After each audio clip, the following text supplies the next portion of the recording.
YouTube, ça dit quoi les gars, c'est Mr. Price, j'espère que vous allez bien. Et aujourd'hui on a une vidéo très importante. Alors comme vous pouvez le savoir, comme vous pouvez le voir, comme vous pouvez le savoir, comme vous le savez, comme vous le saviez, les finales NBA commencent jeudi. Et vous devinez pour qui je supporte. En fait, à vrai dire, c'est bizarre. Je veux que Dallas perde, mais je veux aussi supporter Dallas. C'est bizarre, en fait, mon cœur il est partagé. Il y a mon côté Kyrie, là c'est le côté Kyrie, là c'est le côté Doncic. Mon good side, il veut que Kyrie il ait sa deuxième ring, vengeance contre les Boston Celtics. L'histoire elle est belle, l'histoire elle est magnifique. Il revient au TD Garden, il écrase le logo, il met un game winner, sidestep sur la tête à Drew Holiday, bah. Ça c'est la belle histoire. C'est la belle histoire. Et après, il y a la bad side qui veut pas que Doncic ait les rings. Parce que si Doncic il a les rings à 25 ans, oh là là. Quel cauchemar. Quel cauchemar. Quel cauchemar. Ils vont déjà commencer à dire qu'il est plus fort que LeBron. C'est le prochain GOAT. Si, ça, il a ramené. Ils vont commencer à dire qu'il a ramené une équipe de Prakas en finale. Bah. Il a battu la super team des Celtics. J'ai pas envie. Donc le meilleur compromis pour moi, ça serait que Dallas gagne et Kyrie, il soit MVP des finales. Et Kyrie, il est une série de fous malades. Ce sera le meilleur compromis. Mais le truc, c'est quoi? C'est que Doncic, il ne laissera jamais ça arriver parce qu'il va garder la balle pendant 40 minutes. Surtout avec 6 jours de repos, là, il sera bien revenu, bien en forme. Donc voilà. Mais bon, on va analyser les résultats des Boston Celtics et je vais vous dire pourquoi les Boston Celtics vont perdre, ok? Alors, la première série contre les Cavaliers, on va dire c'est assez simple. En fait, le truc, c'est que comme je l'ai dit à mon pote la dernière fois, je lui ai dit, tu veux pas jouer contre les Mavs dans un match serré. Tu ne veux pas.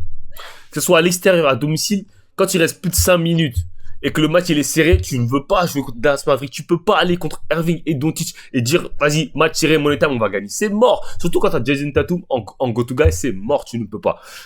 Tu peux pas. Regardez les matchs qu'ils gagnent, les Celtics. Regardez, on va recommencer par les playoffs, ok? Ils gagnent le premier match de plus 20. Blowout. Les matchs serrés contre le Heat, ils perdent. Dès que le match était serré, ils perdent. Là, ils blowout. Ok, que des blowouts. Ok, contre les Cavaliers, c'est pareil, blowout. Là, après, les Cavaliers, ils blowout. Bon, ça, c'était un match off. Après, voilà, blowout. Un match un petit peu serré, mais c'était blowout. Voilà, les matchs contre les Celtics, ils ont struggle. 3-1, mais bon, les Cavaliers, c'était KO. Il n'y avait plus de Donovan Mitchell. Voilà, maintenant, on arrive contre la série contre les Pacers. Ok, c'est le seul match qui gagne après prolongation. Et ça, c'est le match avec le buzzer de Jaylen Brown, buzzer de Château, et ça c'est vraiment les Indiana qui a donné les matchs. Hein. Là franchement vous pouvez même pas dire que les Celtics ont gagné. Indiana ils ont donné le match, leur manque d'expérience, leur jeunesse et tout leur fou que ça a fait qu'ils ont vendu le match. Ce match-là contre les Pacers. Et comme vous regardez le box score, ok, en fait le truc qui est chaud avec les Boston Celtics, c'est que quand ils ont Porzingis, ils n'ont pas besoin que Tatum et Brown y mettent 30 et 30. En fait, pour que Celtics gagnent, quand il n'y a pas Porzingis, il faut qu'ils mettent 30 et 30. Et tu peux pas compter sur Tatum de mettre 30 à un bon pourcentage. C'est ça le problème. Donc tu regardes le match qui... Là, tous les matchs, là, les Pacers, vous pouvez le prendre. Après celui-là, c'était mort. Même celui-là. Regarde, tu regardes... Terrence Button n'était pas là. Et attends, ils sont les stats des Celtics. Celtics. Tu vois, Tatum 36, 24, tu vois, t'as alors force qui met 23, Drew Holiday 14, mais ce qui est chaud avec eux, c'est que quand t'as Porzingis, t'as pas besoin que eux te mettent, tu vois, t'as pas besoin que Al Horford te mette 23, 14, parce que si tu comptes sur eux pour te mettre le reste des points, c'est mort. Donc ça veut dire que, voilà. C'est chaud, en fait, c'est chaud, tu vois. Le dernier match qui gagne celui-là, au Money Time, même t'as Tatum qui fait un match normal, tu vois, mais t'as toujours les deux qui vont mettre entre 29 et 26. Maintenant, contre la défense des Mavs, ça va pas être comme ça, gars. Tatum, il va pas marquer 30. Je vous le dis, il va pas faire un match au-dessus des 30. Je vous préviens dès maintenant, écoutez-moi bien, les gars. Tatum va pas faire un match au-dessus des 30. Donc, je vous dis, Tatum va pas mettre un match au-dessus des 30. Pas un seul. Je peux parier tout ce que vous voulez, mon bank account. Même s'il y a 0€ sur mon compte en banque, je vous parie tout mon compte en banque que Tatum, il marque. Pas un match au-dessus des 30. Maintenant, voyons voir comment les Celtics vont battre. Comment Dallas va battre les Celtics, ok? Simple.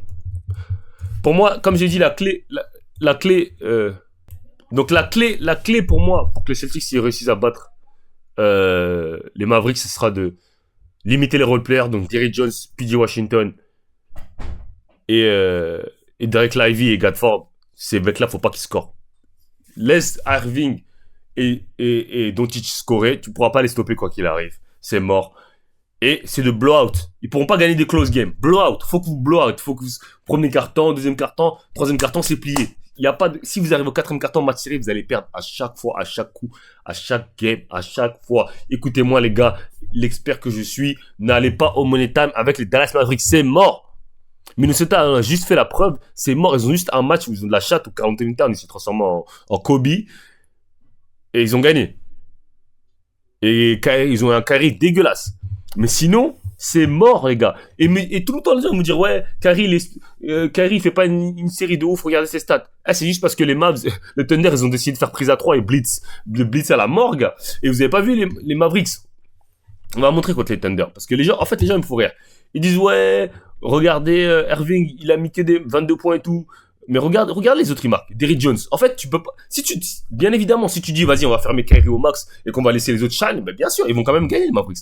Les Derrick Jones, PJ Washington, c'est des mecs qui sont capables de scorer. Derek Lively, regarde, c'est suffisant. Kyrie met son 22, Doncic tu mets son 29. Et voilà, après Gatford met 10, Derrick Jones 22. Ça, c'est toujours comme ça. Donc la solution de dire, ouais, on stoppe Kyrie et les autres, on verra, ça marche pas, les gars. Je vous le dis tout de suite, ça marche pas. Il y aura toujours un role player qui va shine. Regardez. Ce match-là contre le Thunder, voilà, pareil. Je crois que c'est celui-là où Irving il met 12 points, voilà, il met 12 points, mais t'as Derrick Jones qui met 19, t'as PJ qui met 10. Les gens disent, ouais, ils ont fait leur série de leur vie. Non, frère, c'est vous les avez laissés ouverts. Vous croyez qu'ils vont pas marquer? Comment, man? Donc voilà, comme je l'ai dit, la clé pour les Celtics, c'est, comme j'ai dit, ça va être Porzingis, je sais pas comment il va revenir. La clé pour les Dallas Mavericks, ça va être grand Kyrie, grand Doncic, et c'est de garder le match serré jusqu'au quatrième quart-temps, jusqu'à 5 minutes de la fin. S'ils arrivent à garder le match serré, tous les matchs, s'ils arrivent à faire en sorte que tous les matchs finissent, soit le score soit serré jusqu'à 5 minutes de la fin du match, pour moi, les Dallas Mavericks vont gagner ce match. Et c'est quoi la clé? C'est de stopper Porzingis. Stopper Porzingis. Parce que Tatum et Jalen Brown, je sais qu'ils vont. Ils ont jamais été clutch en finale. Dis-moi un moment où les Celtics ont été clutch. Attends, on va aller voir. On va voir les stats de Tatum en finale NBA. Ok? Statmuse. Dites-moi une fois où Tatum a été clutch en finale. Il a jamais été clutch en finale. Les Celtics n'ont jamais été clutch en finale. Il y a que Jalen Brown qui était clutch en finale. Jason Tatum. Final stats. Et moi, comme je vous dis, hein, pour moi, les stats, ça veut rien dire. Moi, je suis pas un mec des stats, mais je vous dis parce que vous aimez bien les stats. Regardez contre Golden State. Regardez, 3 sur 17. 3 sur 17, wesh. Après, combien? 8 sur 19, 9 sur 23, 8 sur 23, 10 sur 20, 6 sur 18. Gros, il a pas fait un match au-dessus. Il a fait un seul match au-dessus des 50% au tir. 20% à 3 points. Il est pas clutch, frère. Il peut pas. Tatum, il peut pas, frère. C'est-à-dire que Tatum, il peut pas te donner 30 points en playoff. Il peut pas, en finale NBA, Tatum peut pas te donner 30 points. Mais, comme j'ai dit, ils ont Porzingis. Et si Tatum, il te met 20 là, comme il met, et Porzingis, il te met 15, 20, là, ça rééquilibre. Ok, mais Tatum, tout seul, il peut pas te mettre 30. Faut pas rêver. C'est pas un mec qui rise. Il peut pas te mettre 30 en finale NBA. Il peut pas. Je suis désolé, les gars. Je vous jure, Tatum, il peut pas te mettre 30 en finale. Il peut pas. Il peut pas. C'est pas possible. C'est pas dans ses cordes. Jalen Brown.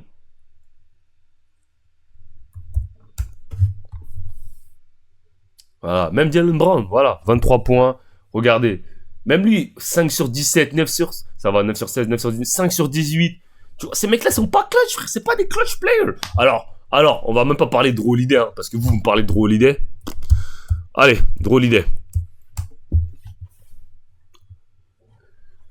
Drew Holiday contre Phoenix, 4 sur 14, 7 sur 21, 8 sur 14, 4 sur 20, 12 sur 20, 4 sur 19.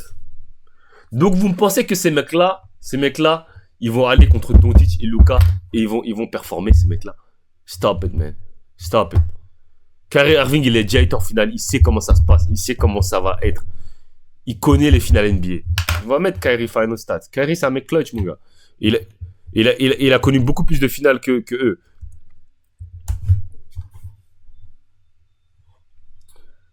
10 sur 22, 7 sur 22, 5 sur 14, 12 sur 25, 14 sur 28, 17 sur 24. 17 sur 24, les gars. Dans un game 6. Comment, man? Après, là, il s'est blessé. 3-7, c'est quand il s'est blessé. Après, non, 7 sur 18, 10 sur 23, 10 sur 22, 16 sur 29, 15 sur 27, 9 sur 22, gars. Comment, man? Comment, man? 27 points average en finale NBA. Et dites-vous, il avait quel âge Irving à cet âge-là?